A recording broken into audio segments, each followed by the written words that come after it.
vamos a tener hoy una expositiva en Lucas 11, 2c. Dividimos el versículo 2 en 4 partes. Hoy vamos a dar la última parte del verso. Hágase tu voluntad como en el cielo, así también en la tierra. De eso vamos a estar hablando hoy. Así que vamos a buscar el texto audio. Está en Juan 8, del 28 al 29. Y todas las citas que voy a leer hoy, todas son Reina Valera del 60. Dice, les dijo pues Jesús, cuando hayáis levantado al Hijo del Hombre, entonces conoceréis que yo soy, y que nada hago por mí mismo, sino que según me enseñó el Padre, así hablo. Porque el que me envió conmigo está, no me ha dejado solo el Padre, escuchen, porque yo hago siempre lo que le agrada. Te damos gracias, Señor. Qué gran reto es para nosotros poder hacer siempre lo que te agrada. De hecho, no es un reto, es una vergonzosa imposibilidad que aparece en nuestras vidas para fustigarnos, para avergonzarnos, para enseñarnos la necesidad extrema que tenemos de ti. Con todo eso, nuestra alma te anhela y pelea sus luchas para poder agradarte, Señor. Ayúdanos en esta mañana a entender lo importante que es que vivamos para ti. En el nombre de Jesús, amén. Gracias, Señor. Bien, en nuestro último encuentro estuvimos hablando sobre venga tu reino, que es la segunda petición del Padre Nuestro. Ya podemos entender de qué va todo esto. Habíamos dicho que las 3 primeras oraciones tenían que estar relacionadas con Dios, pero hemos venido descubriendo que más bien son plegarias que elevamos con el propósito de que Dios nos socorra y nos ayude a vivir a la altura de nuestro llamamiento y así poder glorificar su nombre. Están relacionadas con Dios, pero a la larga son plegarias para que vivamos más conforme a su voluntad. Pero ningún creyente podrá jamás agradar a Dios si vive para sí mismo. Y eso nos lleva a la tercera petición. Hágase tu voluntad como en el cielo, así también en la tierra. ¿De qué voluntad estamos hablando? ¿No habíamos dicho que Dios siempre hace su voluntad? ¿Qué quiere decir el Señor para que pidamos así? En la lección de hoy aprenderemos esta importante cuestión, pues no hemos sido liberados del pecado para vivir como queramos, sino que ahora venimos a ser siervos de Cristo y como tal, para que sigamos sus pasos y hagamos la voluntad de nuestro Padre. Vamos a ver contenido y vamos a estar viendo, y yo lo invertí, ya ustedes están acostumbrados que yo haga este tipo de cosas.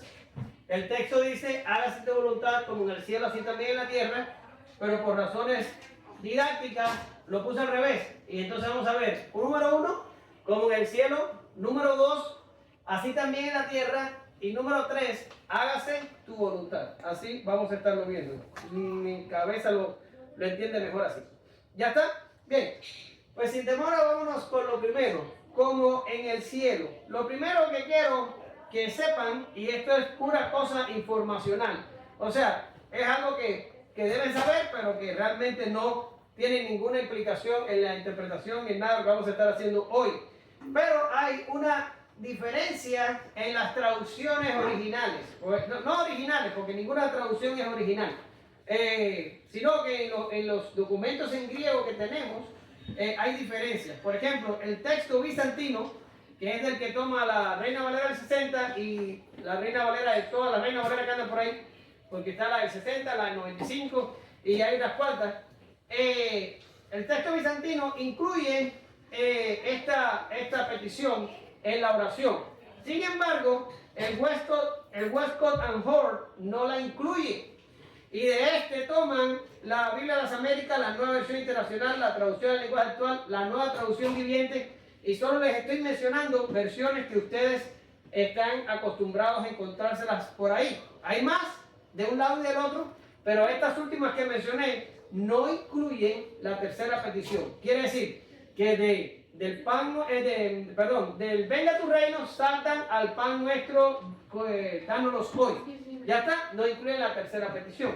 Ahora, los que se dedican a estudiar los textos antiguos y a ver los fragmentos de manuscritos que tenemos y todo lo demás, están de acuerdo que los manuscritos más antiguos no tienen la tercera petición, como tampoco tienen, y a esto yo se lo había explicado en la primera clase del Padre Nuestro, como tampoco tienen la doxología que aparece al final. Y los manuscritos más recientes son los que lo tienen. Ahora, estamos hablando de Lucas, recuerden, en Mateo aparece y parece que Lucas lo que hizo fue mostrar una versión resumida del Padre Nuestro.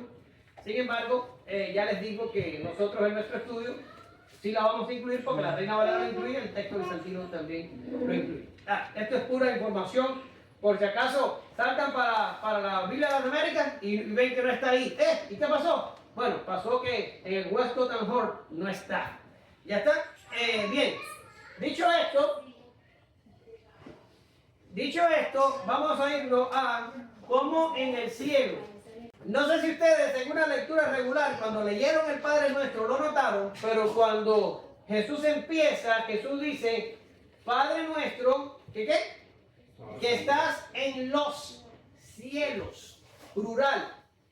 Y cuando usted viene aquí, dice que se haga tu voluntad como en el cielo, así también en la tierra. Y dije, ¿y por qué cambia de plural a singular? ¿Por qué cambia? Bien, no encontré mucho al respecto, solo le voy a dar una opinión que puede acomodarse a lo que estamos hablando y podemos estar tranquilos con eso. Lo que pasa es que cuando dice Jesús, Padre Nuestro que estás en los cielos, está hablando de, acuérdense que lo vimos al principio, de que nuestro Dios está en los cielos y por fuera de ellos, ¿se acuerdan? Estamos hablando de Dios, de su omnipotencia, de su omnipresencia, de su ser, dónde está y cómo se relaciona con su creación, ¿verdad que sí? Y ahí el Señor dice los cielos para hablar de la inmensidad y la majestuosidad de Dios. Sin embargo, ahora cuando dice como en el cielo, así también en la tierra, ¿cuántas tierras hay? Hay una. Y entonces lo que quiere hacer es un marcado contraste entre cómo se hace la voluntad de Dios en el cielo y cómo se hace la voluntad de Dios en la tierra. Y más allá, está pidiendo que como se hace en el cielo, se haga en la tierra. Entonces, por eso es que cambia del plural al singular, o probablemente esa sea la explicación. No es que sea algo escrito en piedra, ni nada por el estilo. Pero eso nos lleva a una pregunta importante. El cielo aquí, ¿a qué se está refiriendo? Porque no sé si se acuerdan, pero yo les dije en la clase de Padre Nuestro que estás en los cielos, yo les dije que teníamos un problema con cielo, y era que siempre usaba la misma palabra griega para cualquier cielo. Lo mismo que para el cielo donde vuelan los árboles. ¿En serio? Lo mismo que para el cielo donde vuelan los aves, casi digo los peces, ¿lo puedes creer? Donde vuelan los pajaritos, o donde están los planetas, o donde, en este caso, donde moran los ángeles. Todos usan la misma palabra, siempre usa la misma palabra. Igual que Pablo, que fue al tercer cielo, usa la misma palabra. Por tanto, vamos a definir qué significa como en el cielo, así también en la tierra. ¿A qué se está refiriendo? Ya lo tiene ahí. Se está refiriendo a donde moran los ángeles. Probablemente más allá no es el cielo sideral, sino otro cielo. Y ahora voy a decir algo como dice Pablo. Esto no viene del Señor, esto viene de mí.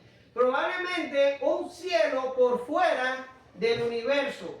Probablemente el mundo espiritual, donde están los ángeles, donde está el trono de Dios y donde probablemente vayan las almas de los creyentes cuando mueren, ese cielo sea un cielo por fuera de nuestro universo. Y ustedes dicen, bueno, ¿por qué dices eso? Bueno, probablemente lo digo porque por más lejos que han apuntado los telescopios, en este tiempo nunca se ha encontrado un planeta habitado por ángeles. No se lo han encontrado. Y tú me vas a decir, bueno, pues el universo es grande, a lo mejor no han llegado lo suficientemente lejos. Ok, voy a concederte eso, pero en mi opinión, el cielo donde vuelan los ángeles es un cielo por encima de nuestro universo. O, si quieren que me vuelva bien loco, probablemente un cielo paralelo al nuestro. Pero eso es pura especulación mía. ¿Ya está? Pero lo que sí podemos determinar es que es el cielo donde vuelan o donde moran los ángeles. Y tú vas a decir, bueno, ¿y cómo sabemos que los ángeles están en el cielo? Ah, bueno, pues yo te traje textos, mira. Dice, Lucas 2:15. No, Mateo 22:30 primero. Mateo 22:30. Porque en la resurrección ni se casarán ni se darán en casamiento, sino serán como los ángeles de Dios. ¿Dónde? En el cielo. ¿Ya está? Y después viene Lucas 2:15 y dice, sucedió que cuando los ángeles se fueron de ellos, ¿a dónde? Al cielo. Los pastores se dijeron unos a otros, pasemos pues hasta Belén y veamos esto que ha sucedido y que el Señor nos ha manifestado. Pero les traje más textos. Miren. Pero en aquel día y la hora nadie sabe, ni aun los ángeles que están en el cielo, ni el Hijo, sino el Padre. Marcos 13:32. Y Gálatas dice, mas si aún nosotros o un ángel del cielo os anunciare otro evangelio diferente del que os hemos anunciado, sea anatema. ¿Verdad? ¿Dónde moran los ángeles? Los ángeles moran en el cielo. Ahora, niños, donde quiera que haya uno, no es el cielo donde vuelan los pajaritos, ni donde vuelan los aviones, ni es el cielo donde están los astros. Es otro cielo. Es muy probable que el tercer cielo que habla Pablo, según a los Corintios 12:2, no se los traje, pero usted lo puede buscar ahí, que cuando Pablo dice que conoce un hombre que fuera el cuerpo, en el cuerpo subió al tercer cielo. Es muy probable que este cielo que Pablo está hablando ahí sea el cielo donde moran los ángeles. ¿Ya está? En ese lugar, ahí está el mundo espiritual. Ya, entonces, quedamos en una cosa, y en lo que quedamos es que el cielo que estamos hablando aquí en esta tercera petición es el cielo donde moran los ángeles. Ya lo tenemos establecido, ¿verdad que sí? Ahora, una cosa más, y yo creo que es la cosa principal que tenemos que aprender de los ángeles hoy, porque hubiera podido traer mucha información sobre los ángeles, pero no iba a servir de nada. Me iba a desviar el mensaje por lugares demasiado apartados de lo que verdaderamente tenemos que tratar hoy. Pero lo único que tenemos que saber es qué voluntad es la que cumplen los ángeles de Dios en el cielo. Porque cuando hablamos de Dios como un ser soberano, ¿se acuerdan? Estuvimos hablando de que existe ¿qué cosa? ¿Qué cosa? ¿Qué está relacionado con la voluntad de Dios como soberano? ¿Qué está relacionado? ¿No se acuerdan de la palabrita importante? Existe el decreto de Dios. Y que todo está decretado. Y que lo que va a pasar, Dios lo tiene decretado desde antes de la fundación del mundo. Y entonces decimos, bueno, pues, ¿de qué voluntad estamos hablando? Si la voluntad de Dios siempre se hace. Bien, porque esa no es la única voluntad de la que habla la Biblia acerca de Dios. Eso es una voluntad de decreto, es una voluntad que Dios establece y se mantiene inalterable por siempre. Sin embargo, la voluntad que se está refiriendo aquí es una voluntad diferente. ¿A alguien se le ocurre qué tipo de voluntad es? ¿No? Moral. ¿Perdón? Moral. Picaste cerca, pero todavía no has dado. ¿Otro intento? ¿A qué voluntad se está refiriendo? Miren el texto. Salmo 103, 19, 21. Y ustedes no saben lo contento que me puse cuando lo encontré. Porque está tan literal que es impresionante como lo explica el salmista. Miren lo que dice. Jehová estableció en los cielos su trono y su reino domina sobre todo. Bendecid a Jehová, vosotros sus ángeles, poderosos en fortaleza. Ahora vean lo importante, que ejecutáis su palabra. ¿Cuál es la voluntad que hacen los ángeles en el cielo? Obedeciendo a la voz de su precepto. Bendecid a Jehová, vosotros todos sus ejércitos, ministros suyos, que hacéis su voluntad. ¿Cuál es la voluntad que cumplen los ángeles en el cielo? Es la voluntad preceptiva de Dios. ¿Habían oído hablar de esa voluntad? Es la voluntad preceptiva de Dios. ¿Y cuál es esa voluntad? Lo vamos a ver un poquito más adelante. Pero esa es la voluntad que hacen los ángeles en el cielo. Los ángeles en el cielo ejecutan la palabra de Dios, la cumplen 100%. Dice aquí que son ministros suyos, pero esa palabra ministros está grande, está complicada, porque usted se la imagina como los secretarios aquí de este país, el secretario de Defensa, el secretario de Estado, bla, bla, bla. No, ministros en la Biblia significa siervos, los que sirven, los que cumplen una función determinada. Ya está. Ahora, la petición está diciendo que la voluntad de Dios, tal y como perfectamente se cumple en el cielo, que así se cumpla en la tierra. Lo que está diciendo es, como los ángeles son de obedientes, así sean de obedientes los hombres a tu palabra. ¿Verdad que sí? Ahora, esto hace una conexión con venga tu reino. ¿Por qué razón? Porque venga tu reino, que lo vimos la vez pasada, el reino de Dios, cuando se establezca consumadamente y ya todos los impíos sean condenados y sacados de la escena y solo quedemos el pueblo de Dios, entonces y solo entonces nosotros los hombres vamos a poder cumplir con la voluntad de Dios de la misma manera que la cumplen los ángeles, pero no antes. Por tanto, esta oración está conectada con el aspecto anterior del reino y básicamente está pidiendo que nosotros seamos capaces de cumplir la voluntad de Dios como la cumplen los ángeles, y esto básicamente va a suceder en el reino. Es una manera de volver a pedir por el reino. Ya para cuando el pecado haya sido desarraigado de nosotros, tendremos una voluntad dispuesta a obedecer para siempre a Dios. Esto convierte en un anhelo del creyente en su lucha diaria con el pecado. Y otra cosa que tiene esta petición en cuanto a, como en el cielo, así también en la tierra, es que nosotros los creyentes debemos anhelar que los impíos sean castigados. No sé si usted ha leído los salmos imprecatorios en la Biblia, pero los salmos imprecatorios son traumatizantes. Usted los lee y usted se queda pasmado del lenguaje que usan los salmistas para referirse a su anhelo de que Dios castigue a los impíos, ¿verdad? Ahora, a veces nosotros queremos ser, ¿qué? ¿Perdón?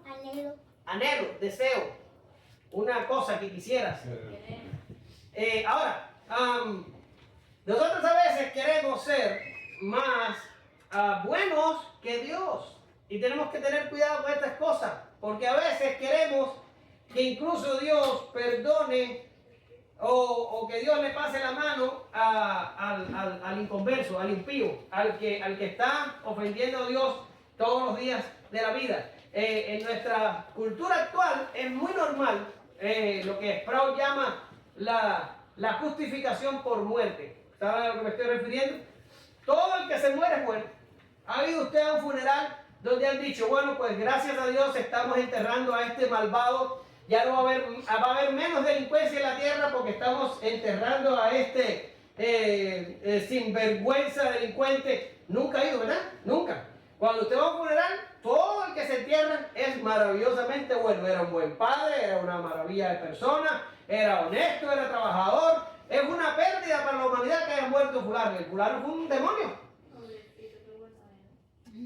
¿Verdad que sí?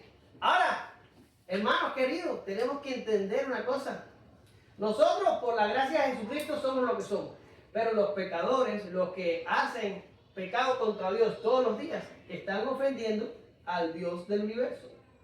No es una cosa como que, ay, pobrecitos, ¿qué van a hacer? Así nació, el padre era alcohólico, la madre era drogadicta, ¿y qué va a salir de ahí? Imagínate, no hay pobrecitos. Aquí no hay pobrecitos. Nosotros los creyentes debemos anhelar y pedir que Dios justicie a los injustos. Así es. En una lección que vi de Sproul, él hace una representación y él dice, si yo pongo a Hitler allá en aquella, creo que fue Hitler el que lo utilizó, en aquella esquina, y pongo acá a Jesús, ¿dónde usted me pondría a mí? ¿Más cerca de Jesús o más cerca de Hitler? Y la gente dijeron, no, te vamos a poner cerca de Jesús. Y el Pablo dijo, no, yo estoy cerca de Hitler. Y se acercó a Hitler todo lo que pudo.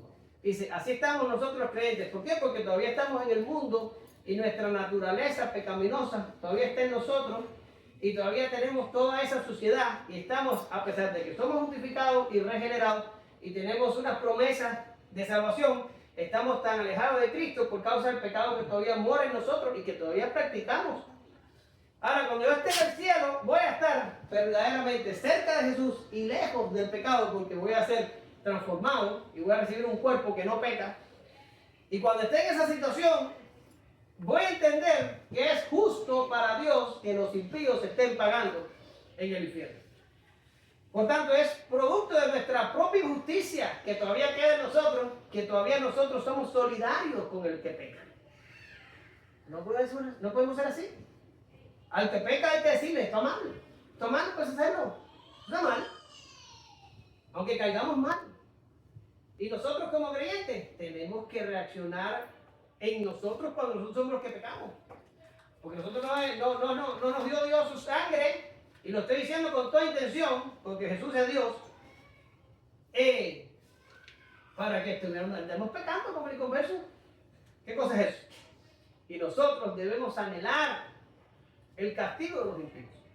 Eso es otra cosa que pedimos cuando decimos, como en el cielo, así también en la tierra. Mira lo que dice el Salmo 94, 2, 4.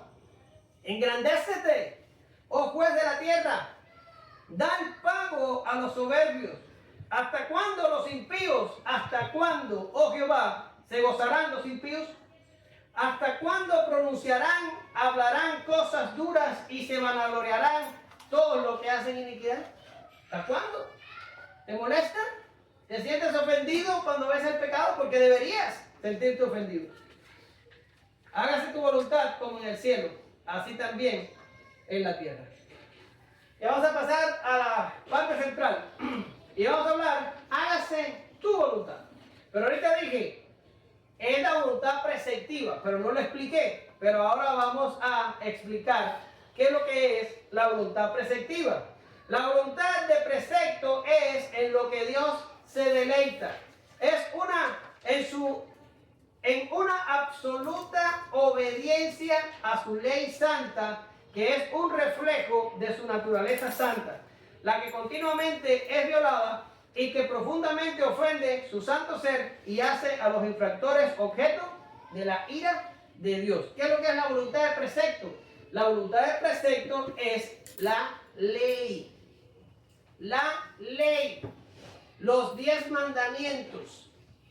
Y cuanto mandamiento usted se encuentre en el Nuevo Testamento, es aplicable absolutamente a su vida. Y usted va a decir, oye, pero yo pensé que yo no tenía que cumplir la ley para salvarme. Yo no te estoy diciendo que tienes que cumplir la ley para salvarte. No te lo he dicho. Ahora, yo te voy a preguntar, ¿eres salvo? ¿Cuántos aquí? No levanten la mano, no quiero avergonzar a nadie. Pero ¿cuántos aquí tienen la seguridad de que son salvos? ¿Tienes la seguridad? ¿Eres salvo? Pues tienes que guardar la ley. Porque eres salvo. Esa es la cosa. No guardas la ley para salvarte. Guardas la ley porque eres salvo. Y esa ley es la voluntad preceptiva de Dios. Su palabra, la palabra de Dios, lo que está escrito en la Biblia, es la voluntad preceptiva de Dios. Y esa es la que nosotros violamos y nosotros no.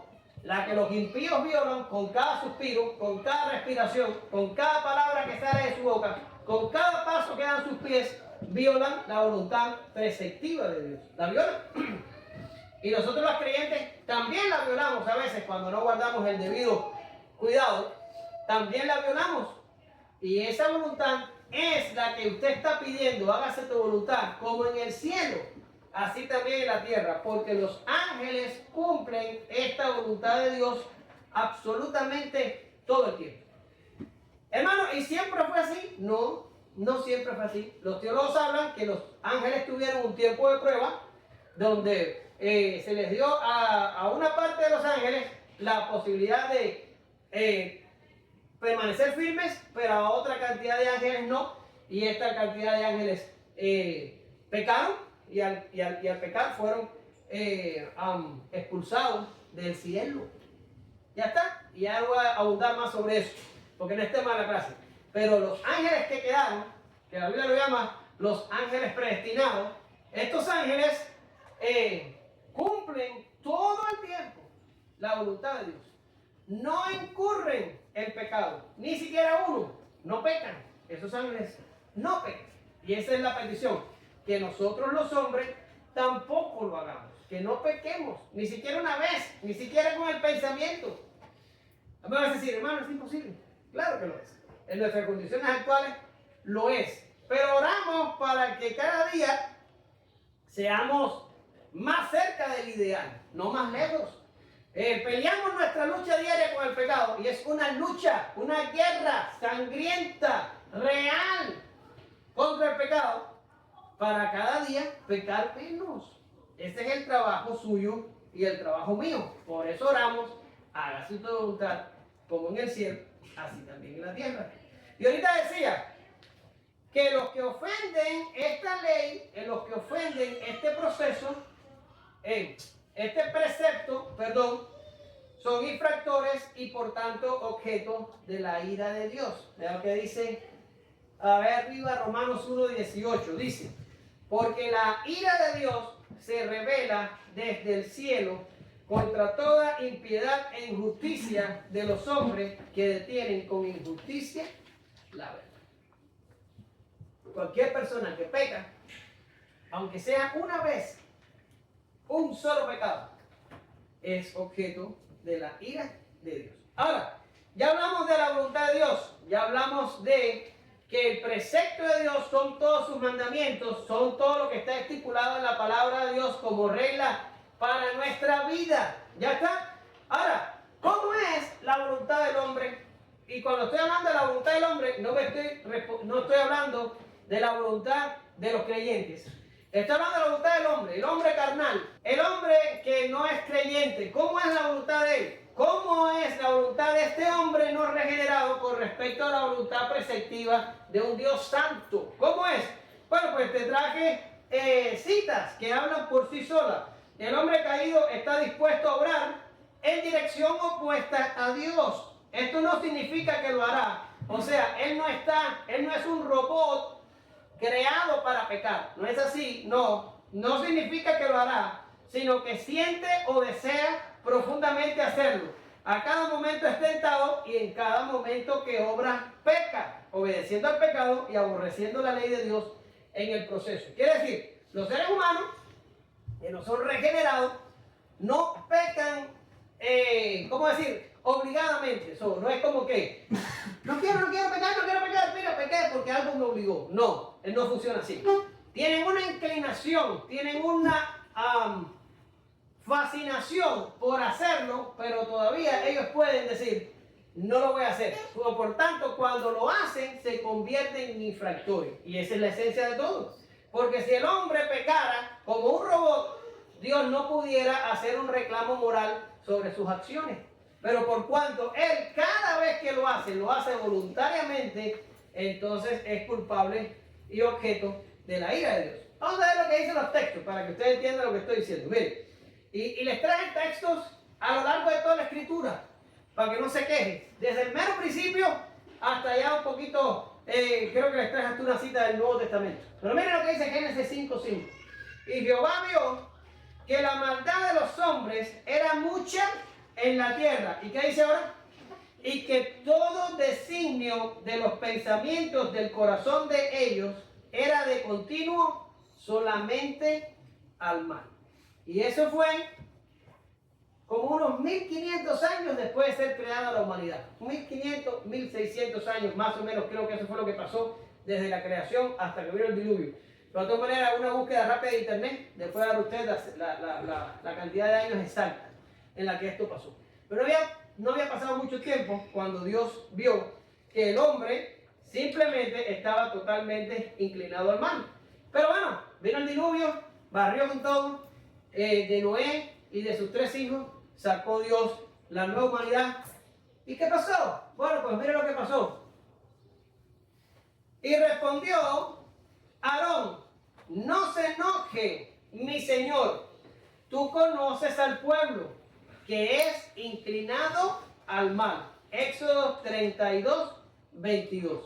La humanidad nueva que salió de Noé se desarrolló y Aarón, el hermano de Moisés, ya estaba reconociendo que el pueblo era inclinado al mal. Ya está, pero pasaron los años y miren lo que dice el profeta Isaías 59, del 7 al 8. Dice, sus pies corren ¿a dónde? Al mal, se apresuran para derramar la sangre inocente. Sus pensamientos, pensamientos de iniquidad, destrucción y quebrantamiento hay en sus caminos. No conocieron camino de paz, ni hay justicia en sus caminos. Sus veredas son torcidas, cualquiera que por ellas fuere, no conocerá paz. ¿Verdad? ¿Y te suena? Porque la sociedad nuestra está peor. Este texto de Isaías se queda corto a lo que nosotros tenemos que lidiar y convivir en nuestros tiempos modernos. Y mira ya el último texto del Nuevo Testamento, Romanos 1, el versículo 21 y el versículo 28. Dice, pues habiendo conocido a Dios, no le glorificaron como a Dios, ni le dieron gracias, sino que se envanecieron ¿en qué? En su razonamiento, y su necio corazón fue entenebrecido. Y como ellos no aprobaron tener en cuenta a Dios, Dios nos entregó ¿a qué? A una mente reprobada para hacer cosas que no convienen. ¿Cómo fue el comportamiento moral de la humanidad desde la creación hasta acá?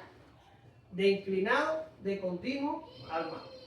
Corren para hacer el mal.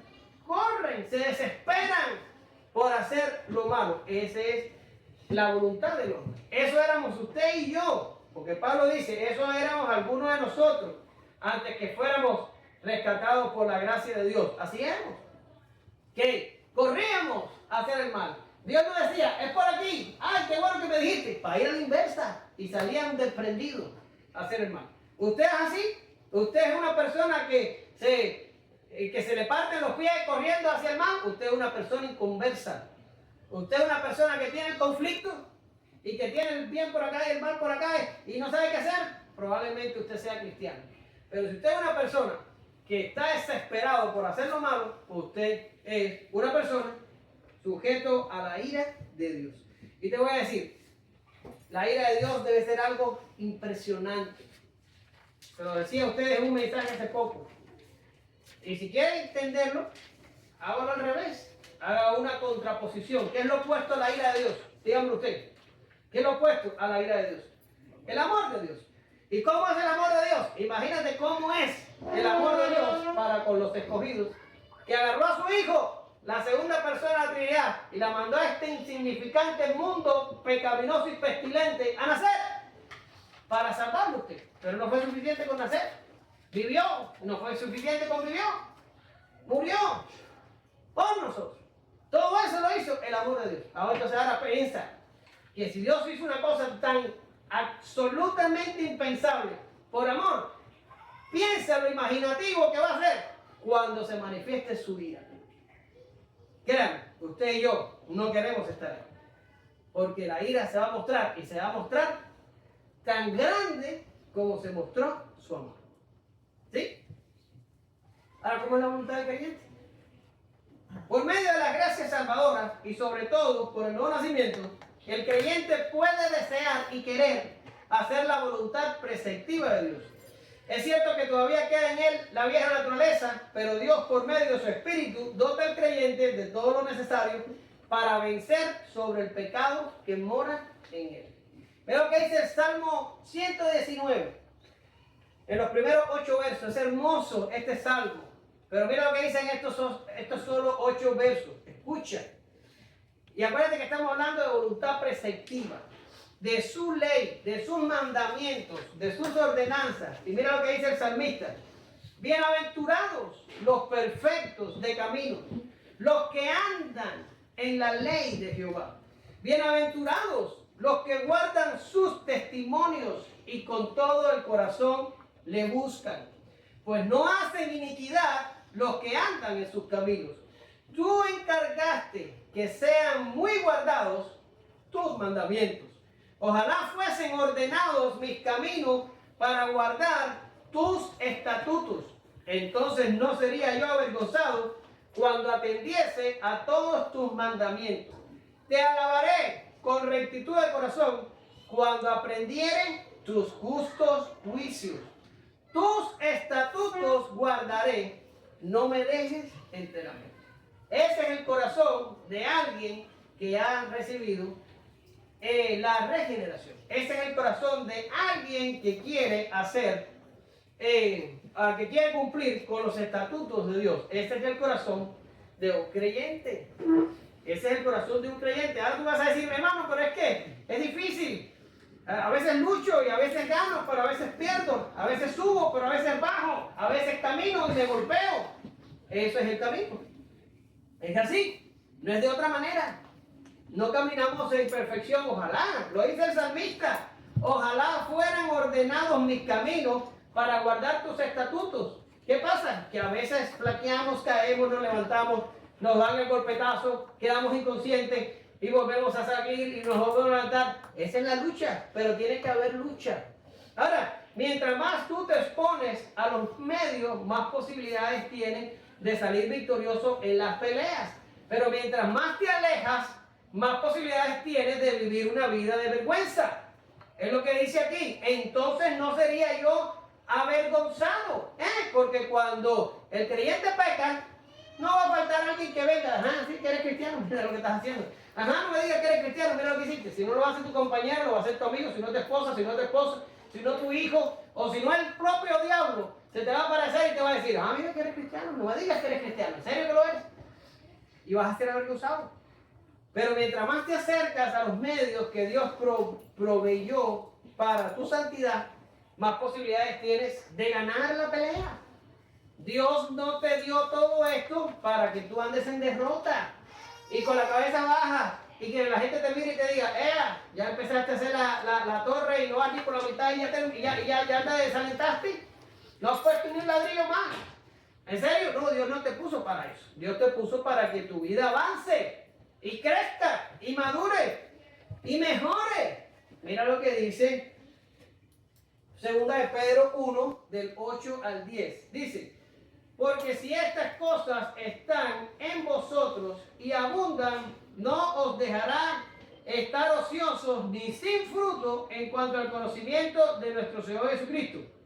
Pero el que no tiene estas cosas tiene la vista muy corta, es ciego, habiendo olvidado la purificación de sus antiguos pecados, por lo cual, hermanos, tanto más procurad hacer firme vuestra vocación y elección, porque haciendo estas cosas no caerán jamás. Y ahora si usted está entendiendo el mensaje y está atento a lo que yo estoy diciendo, usted se ha dado cuenta que hay dos palabras que se han repetido 3 veces en el párrafo que acabo de leer. ¿Cuáles son? Estas cosas. ¿Ves? No deberás estar ociosos sin fruto, porque el que tiene estas cosas y después habla de estas cosas y por último habla de estas cosas. Estas cosas. Y usted va a decir, ¿cuáles son estas cosas? Bueno, pues ahora de estar independiente, cuando llegues a tu casa, vete a Segunda de Pedro y en los versos anteriores, probablemente del 1.1 al 1.7, ahí están estas cosas. Pero it doesn't matter lo que sean estas cosas. Dios te ha dado cosas, medios, formas, maneras, comportamientos para que tú te acerques y te santifiques y que no seas una nube movida por el viento, que no seas una onda del mar movida por las olas, sino que estés firme y puedas salir victorioso de la batalla contra el pecado. Fíjate que dice Pedro, porque haciendo estas cosas no caeréis jamás. Por tanto, cuando caemos, no caemos porque Dios nos falla, caemos porque nosotros no hacemos lo que tenemos que hacer. Porque si usted es una persona que usted se mantiene en comunión con Dios, que usted lee la Biblia, que usted ora, que usted busca la ayuda constante de Dios, y usted se pasa conectado con el cielo todo su tiempo, es muy difícil que el diablo venga a galletearte tu cara todo el tiempo. Sumamente difícil. Si usted es una persona que busca santificarse, es muy difícil que tu concupiscencia salga dentro de ti como un rayo, te paralice y te haga hacer lo que quiere. No es así. El hombre entrenado en la lucha con el pecado, y digo hombre y digo mujer, todos y todes, vence sobre el pecado. Vence. Si estás entrenado. ¿Ya? Con la sedentarismo que yo tengo, si salgo a correr, probablemente antes de llegar al fan shop voy a caer fastidiado en el piso. Si no me falla un músculo de las piernas, me falla el corazón, pero algo me va a matar o me va a aniquilar de aquí a la fan shop. ¿Por qué? Porque no corro nunca. No corro nunca, pero si yo saliera todas las tardes y corriera 2 millas, yo paso la fan shop. Yo llego ahí a la estación de policía sin miedo, porque estoy entrenando. Pero si usted es un dominguero que viene aquí nada más a limpiar su conciencia, no voy a ir porque a lo mejor sí voy. A lo mejor sí voy a recibir esto o aquello. Usted termina la frase. Hágase tu voluntad. La tercera petición es un clamor por ayuda divina para poder hacer su voluntad. Por medio de santificarnos nos deshacemos del pecado. Viviendo para su reino entendemos la perspectiva celestial y anhelamos el cielo. Y haciendo su voluntad preceptiva cerramos el ciclo de 3 peticiones por las que podemos glorificar a Dios y vivir para Él. Pero no podemos vivir para Dios confiando en nuestra propia fuerza.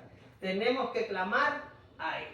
Ahora, usted va a decirme, bueno, pues eso es una interpretación tuya, tú eres un radicalista o un, como se dice, un exagerado, o quién sabe lo que eres.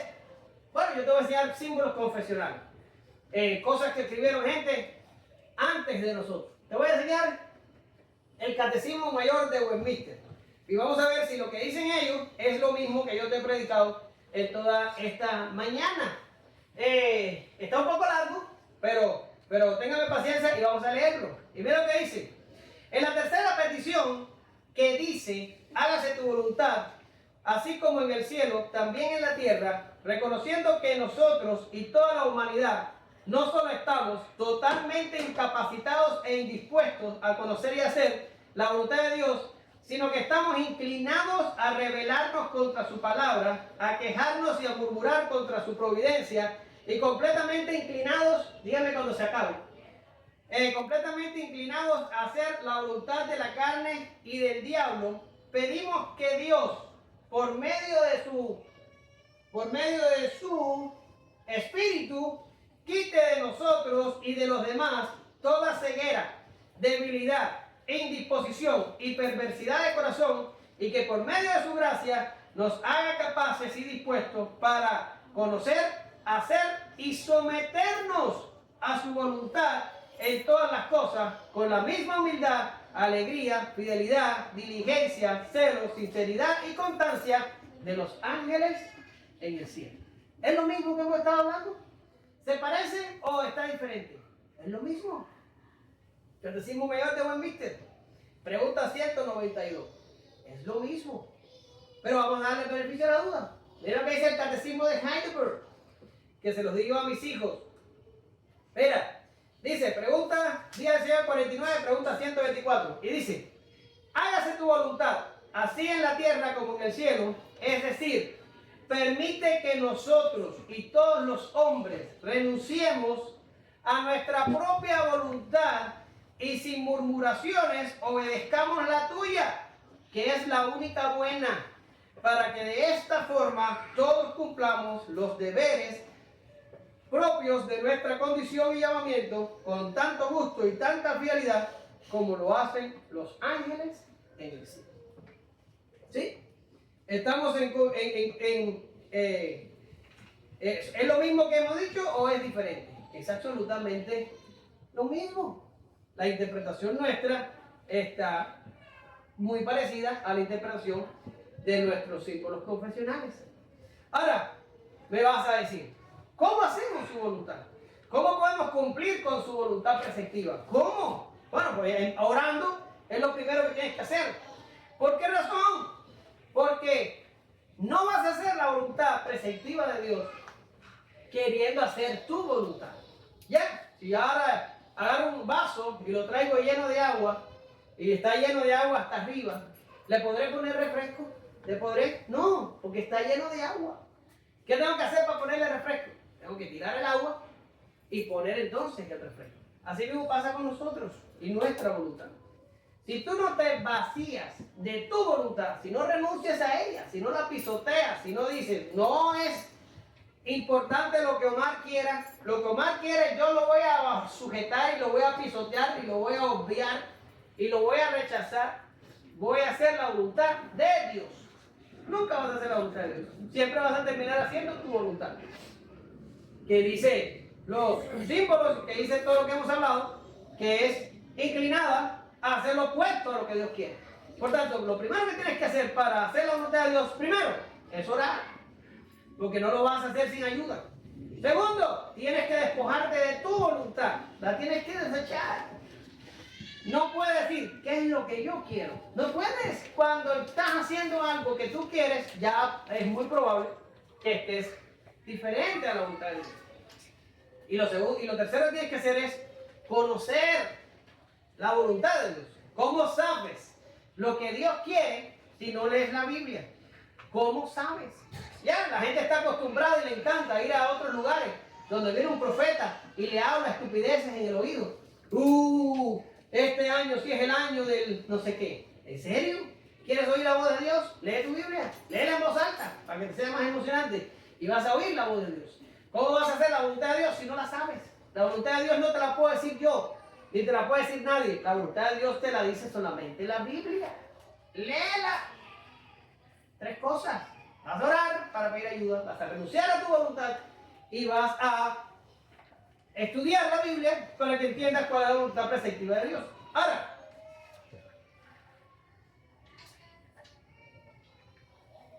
lo que dice, digo pues, andad en el Espíritu y no satisfagáis los deseos de la carne, porque el deseo de la carne es contra el Espíritu y el Espíritu es contra la carne, y estos se oponen entre sí para que no hagáis lo que quisierais. Eso es lo que voy a decir ahorita del conflicto. En ti tienes tú y yo queriendo carne y queriendo pecado, y tienes al Espíritu llevando hacia lo santo. ¿Tienes el conflicto? Pues es muy probable que seas cristiano. Pero tienes que ir en pos del Espíritu. No puedes ir en pos de la carne, o vas a ser un carnal vendido al pecado. ¿Ves? Ahora, para terminar este estudio, te traje 3 figuras, 3 de que la Biblia usa, o que la Biblia usa para ilustrar este tema de hacer la voluntad de Dios. ¿Cómo lo llama la Biblia? ¿Cómo lo llama? 3 figuras, 3. Con que se te pegue una, ya me doy por servido. La primera figura es siendo llenos del Espíritu Santo. Oh, siendo llenos. Los bautistas podemos ser llenos del Espíritu Santo. No me digas, yo pensé que no. Yo pensé que eran los pentecostales los que podían ser llenos del Espíritu Santo. Pentecostales son llenos de emociones y llenos de subjetividad y llenos de tontería. Es lo que son llenos ellos, pero no del Espíritu Santo. ¿Qué significa ser lleno del Espíritu Santo? ¿Qué significa? Bueno, mira lo que dice ahí, Efesios 5:17. Por tanto, no seáis ¿qué? Insensatos, sino entendidos de qué, de cuál sea la voluntad del Señor. No es la voluntad decretiva, no es que digas al Señor, oh, yo quiero saber si voy a ser médico, si voy a ser cosmonauta. No, no es eso. Preceptiva. Y dice ahora, no os embriaguéis con vino en lo cual hay disolución, antes bien, sed llenos del Espíritu. Y vamos a volver a hacer lo que hicimos ahorita con la ira y con el amor. No voy a preguntar cuántos se han emborrachado aquí para no avergonzarnos, pero vamos a hablar del borracho de la esquina. Cuando la persona de la esquina se emborracha, ¿qué es lo primero que le pasa al borracho? El borracho empieza a nublársele el juicio y empieza a hacer estupideces que normalmente no haría. ¿Verdad que sí? Es como que el vino controla la persona, la voluntad de la persona, y le da por hacer cualquier cosa. ¿Sí o no? ¿Están de acuerdo conmigo o no? ¿Sí? Ajá. Pues aquí dice, no te embriagues con vino, porque el vino va a tomar el control de ti y vas a terminar haciendo cosas que no quieres hacer, o cosas que después te van a avergonzar cuando te cuenten lo que hiciste. ¿Lo ves? Y te dice la Biblia, antes bien, sed llenos del Espíritu. ¿Qué te está diciendo la Biblia? Si le vas a entregar tu voluntad a alguien, no se la entregues al vino. No se le entregues a tu voluntad carnal. Entrégase al Espíritu Santo. Llénate del Espíritu Santo. ¿Qué está queriendo decir el texto? Que si dejamos que el Espíritu nos controle, entonces vamos a ser llenos. La llenura del Espíritu Santo no es una locura que te tira para atrás y te hace hablar la lengua de los indígenas. Tataru, guama, caguama. ¿No te hace hablar eso? Eso no es la llenura. La llenura es ser controlado por el Espíritu de Dios. Es ser llevado de la mano del Espíritu.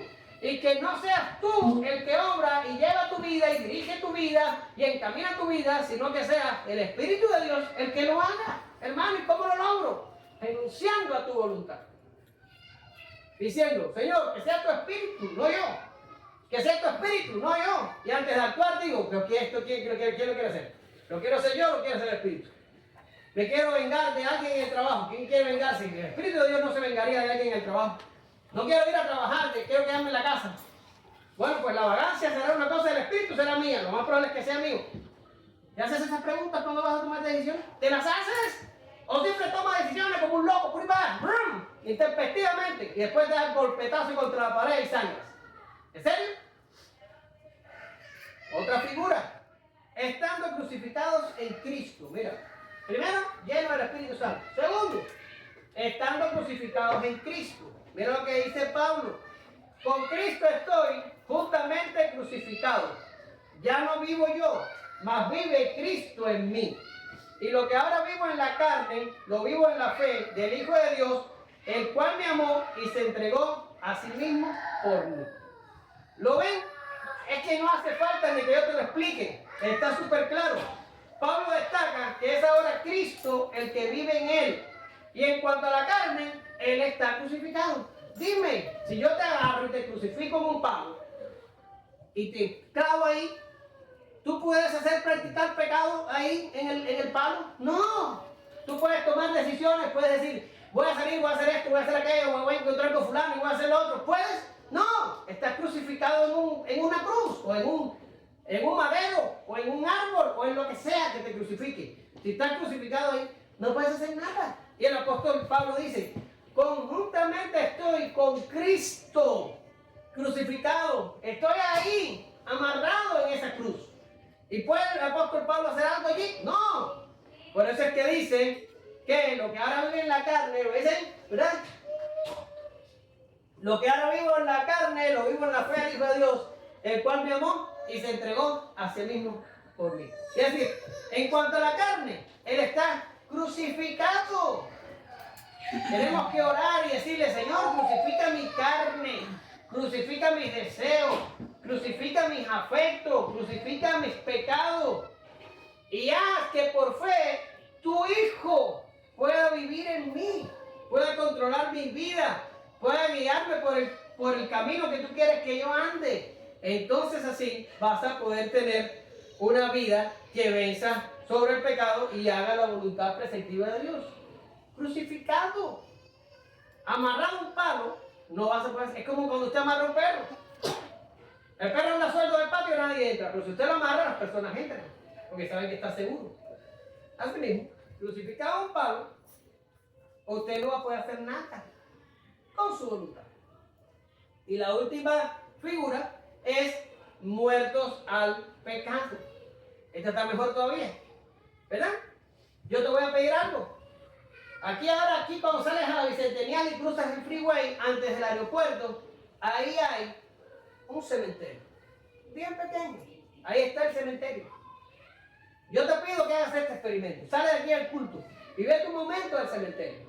Y trata de invitar a cualquiera de esos que están sepultados allí a cualquier pecado. Hey, vámonos a tomarnos una botella de alcohol. O vamos a ir a dispararle a alguien y robarle el carro, o vamos a ir a drogarnos a la esquina, vamos a ir a robar un banco allá en Burgos.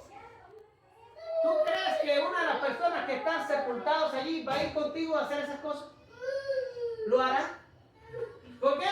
Porque el muerto no desea, el muerto no habla, el muerto no toma, el muerto no puede ser sobornado, al muerto no se le pueden llenar los ojos de avaricia, al muerto no se le puede hacer nada de eso. Y mira lo que dice el texto de Romanos. No lo estoy exagerando. Dice, así también vosotros, consideraos muertos al pecado, pero vivos para Dios en Cristo Jesús, Señor nuestro. No reine, pues, el pecado en vuestro cuerpo mortal. ¿Qué dice ahí? De modo que lo obedezcáis en sus concupiscencias. ¿Quién tiene la concupiscencia? La concupiscencia la tengo yo. ¿Y qué me está diciendo el texto que tengo que estar yo con respecto a mis concupiscencias? ¿Cómo? Muerto. Tengo que estar muerto. Eso es lo que dice la Biblia. Tengo que matarme. Dios no te quiere para que seas próspero y tengas y detengas y conquistes y hagas y vayas. No, Dios lo que quiere es matarte. Matarte para que tú no puedas servir la concupiscencia. Así es la tercera figura. Y acuérdense que estoy diciendo tercera figura. No salga de aquí a suicidarse. No haga eso. Es una figura. Es un ejemplo para que entiendas cómo tienes que estar a tu concupiscencia.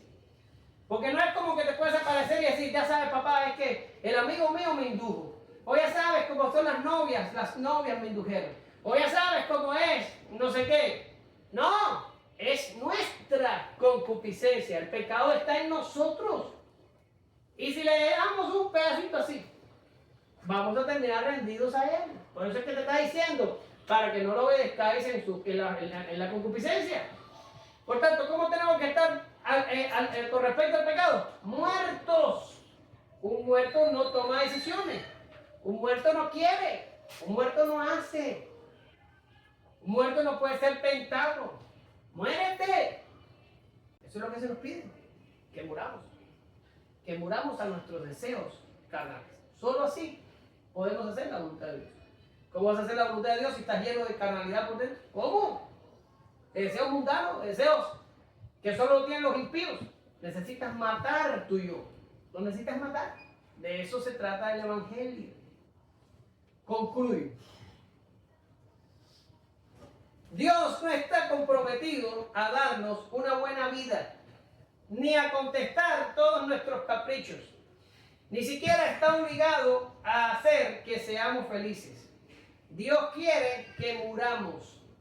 Dios quiere que tiremos esta vida terrenal a la basura. Dios quiere que matemos al yo. Dios quiere que renunciemos a nuestra voluntad y que vivamos para Él. Punto. Ese es el Evangelio.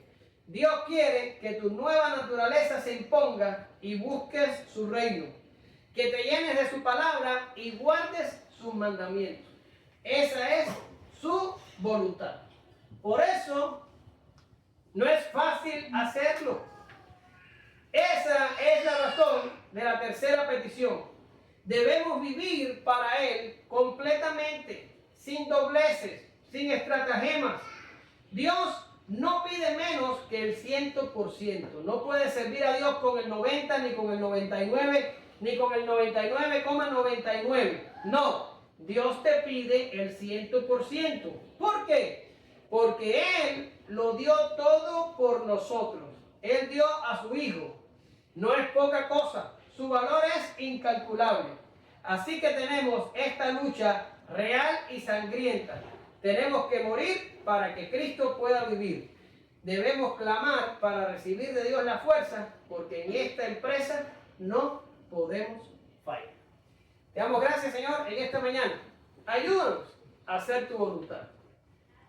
Mata en nosotros lo que tenga que morir, Señor. Golpea nuestro cuerpo, humilla nuestras mentes y trabaja en nosotros de forma tal que querramos cada día menos pecar y cada día más hacer tu voluntad.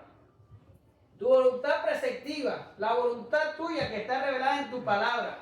Guardar tus mandamientos, gozarnos en tus estatutos. Vivir para verte contento, Señor. Y no pasar por la vergüenza cada vez que venimos y decimos, lo siento, Señor, volví a pecar. Ayuda a tu pueblo a vivir en santidad y a desear hacer tu voluntad. Porque entonces estaremos, Señor, aptos para proclamar libertad a otros. Porque no podemos anunciar a otros libertad si nosotros todavía somos cautivos. En nombre de Jesús oramos, te damos gracias. Amén. Gracias.